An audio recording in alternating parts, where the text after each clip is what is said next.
the beautiful Blue Nile Waterfall.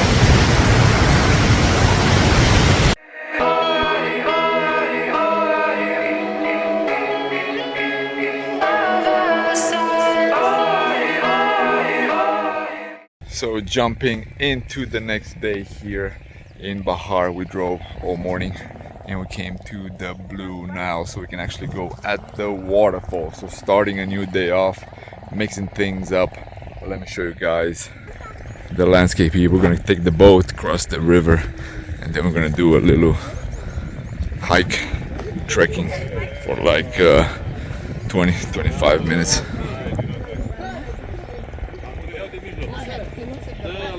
Check out those beautiful mountains in the back alongside the Nile. Very, very nice. And banana trees here. Yeah, very, very green here along the way. I'll put some footage and then let's continue with exploring the Blue Nile Falls.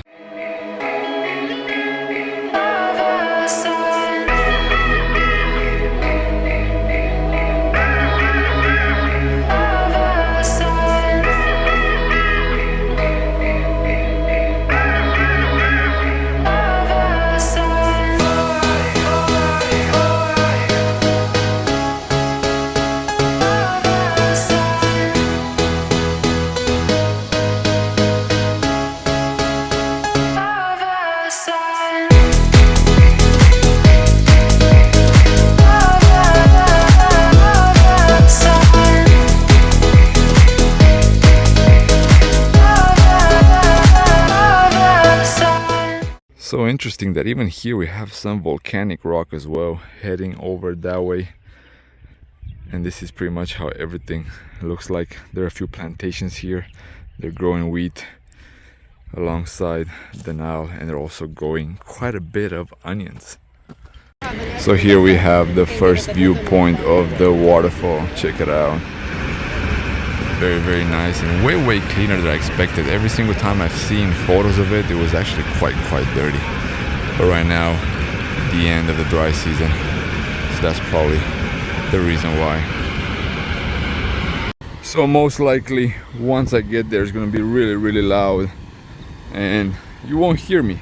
So just some information, even though this is not a geography history channel, could be. But this is where the Blue Nile originates, in Lake Tana, Ethiopia, and alongside the White Nile. It's one of the main two tributaries of the Nile River. So yeah, one part starts here and another one, you know, it's a little bit contested, but yeah, let's just focus on the beautiful Blue Nile. So although we're around 50 meters or so, man, the wind is blowing this way, and yeah, it's getting us quite wet.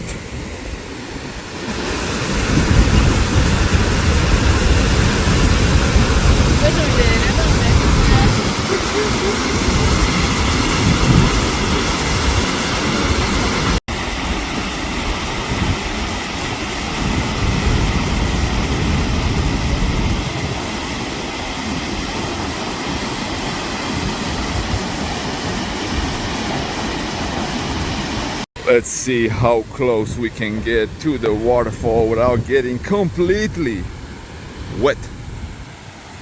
Yeah, I'll film sequences because a lot of water is gonna get on the camera. That way it's gonna distort the photos, pictures, videos, and so on. But yeah, a few more other tourists. Actually, the first tourists that we have seen here in Ethiopia. They were from Hungary, out of all the places, our neighbors.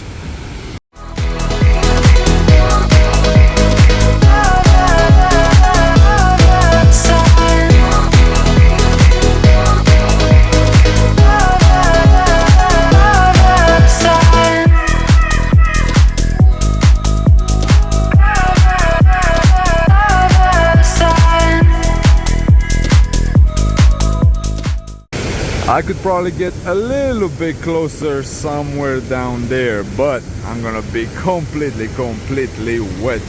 But it's pretty cool too. Took some photos on top of this cliff with a superb backdrop.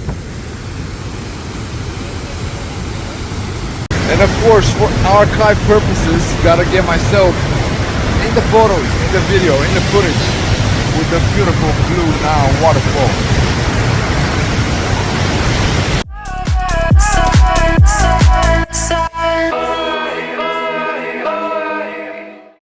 And nearby we have a suspension bridge, actually quite new. There are actually two of them, one built by the Portuguese way over that hill, quite old, I believe 200 years old or so, but we're not gonna go. And this is one that was built with funds from, I believe this from Switzerland, 100%, but I think it was Switzerland, not Austria. But yeah, let's go and see how it feels. Yeah, you can tell it's quite new. Let me get my glasses so it won't fall. Pretty cool. 50-60 meters long or so. But yeah, this is just nearby, probably 10-minute walk from the waterfall. Back to the boat. People taking a whole bunch of weed, I believe. Back to the city.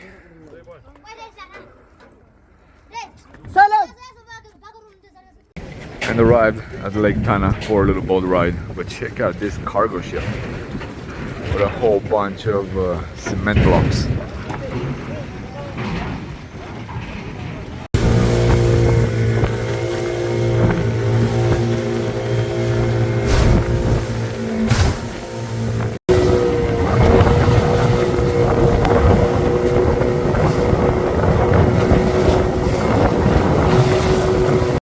Finally, landfall. Yeah, it was a bumpy ride getting here to one of the islands. So there's a monastery here on the island on Lake Tana that we're gonna visit. So yeah, let's go and check it out. And here we have the monastery as well. A lot of the churches that we have seen in Ethiopia are actually round, and that's actually the cross that you will see at many churches in Ethiopia. Very decorated and very different than the regular crosses that you see. And just nearby there is another island, and I believe that one has a monastery as well. If we have enough time, we might visit it. It's just one hop away, but until then, let's go and check how this one is inside. New Testament and some legend stories. So we can start from here. And this is how the inside looks like. When Jesus arrested. Here when Jesus arrested, he's Saint George. This story is everywhere in Saint George with the dragon. This story takes place in Beirut. In Beirut, people they offer their first child for the dragon. It was a turn of this woman. He have a leprosy. He don't like to eat him because he have a sore in his body. But this man asked him a water in the name of God. He refused. Again asked him a water in the name of Saint Mary. She said, I remember her. She is a merciful woman, and I gave you in the sake of Saint Mary.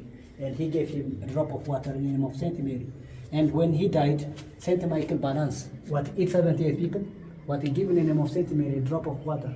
And Saint Mary should put this is a. So guys, I've been to many monasteries, many churches all around the world, but I've never seen a painting of someone eating human flesh from what this guy described it. Check that out. This is a tomb of Jesus Christ, symbolized. This is the flagellation of. Yeah, this is in a church on an island in Ethiopia on Lake Tana. So this is one of the instruments we use in the church mass, because every day we have a mass for 2 hours.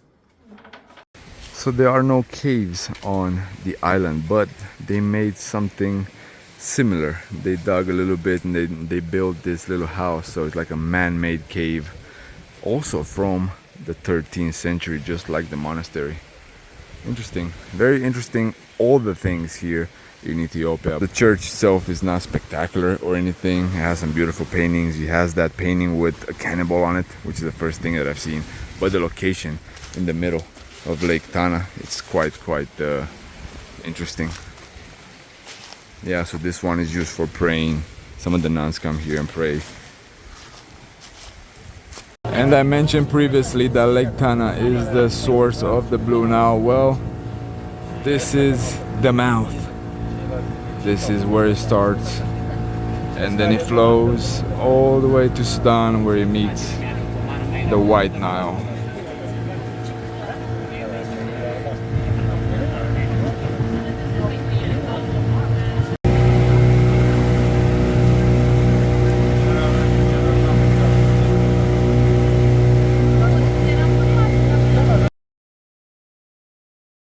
Just another day in Ethiopia.